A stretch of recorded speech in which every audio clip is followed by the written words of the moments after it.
Le Real Madrid chez le Rayo Vallecano samedi soir. L'entraîneur Carlo Ancelotti s'est exprimé en conférence de presse. Ce sera exigeant, le Rayo a toujours été difficile pour nous. Ils jouent bien, ils sont intenses. Mais nous sommes confiants. L'équipe a bien récupéré, après un jour de repos supplémentaire, et nous sommes pleins d'enthousiasme. Le match de Bergame vous rend-il optimiste? Oui, parce que c'était un moment important, et nous avons réussi une soirée difficile. Il y a eu beaucoup d'engagement, d'attitude, de travail collectif. C'était un match complet qui ajoute de l'optimisme, bien sûr.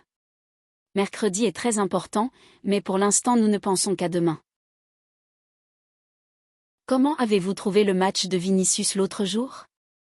Pour nous, il reste le meilleur au monde, avec beaucoup d'humilité. Son niveau n'est pas surprenant. Est-ce le banc qui brûle le plus? Ils brûlent tous, ils ont tous des problèmes. La normalité. Ils brûlent, bien sûr, mais comme le reste. Que pensez-vous du moment de Guardiola? Je n'ai pas de conseils à lui donner. Mon opinion sur lui ne change pas à cause des derniers résultats. Il a été un innovateur. Nous pouvons contrôler beaucoup de choses, mais pas le résultat des matchs. Bellingham est-il le leader de l'équipe? Je ne sais pas, mais il est très important. Il est salué par ses coéquipiers pour son attitude et ses performances. Mais c'est un joueur très important dans ce sens. Parce qu'il ajoute de l'engagement. Les rotations. Je peux faire tourner certains joueurs, mais quand j'ai un effectif de 14 à 15, je ne peux pas faire tourner grand-chose. Et ce n'est pas toujours positif de faire jouer certains joueurs, s'ils sont jeunes. On parle beaucoup d'Hendrick, des minutes, blablabla, il y a beaucoup de discussions, mais je dois aussi réfléchir au moment où il faut faire entrer les joueurs.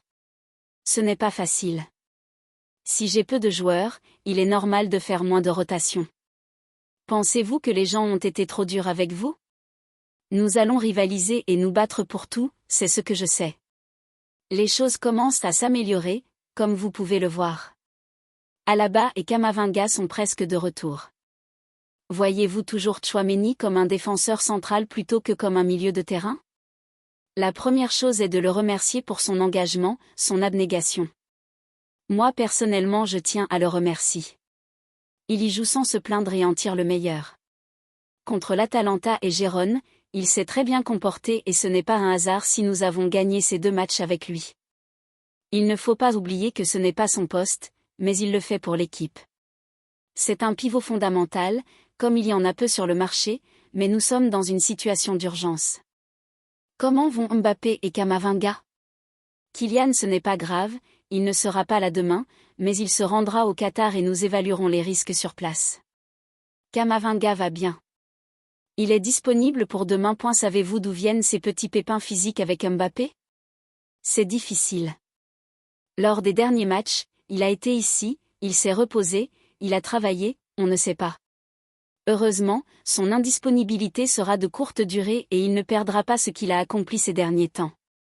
La critique selon laquelle il ne donne pas d'opportunité aux jeunes, ça vous dérange? Non, cela ne me dérange pas. Parce que ce n'est pas la réalité.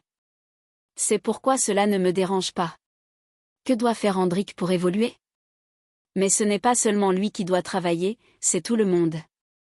Il est très jeune et il a devant lui l'un des meilleurs attaquants du monde. Il faut être patient.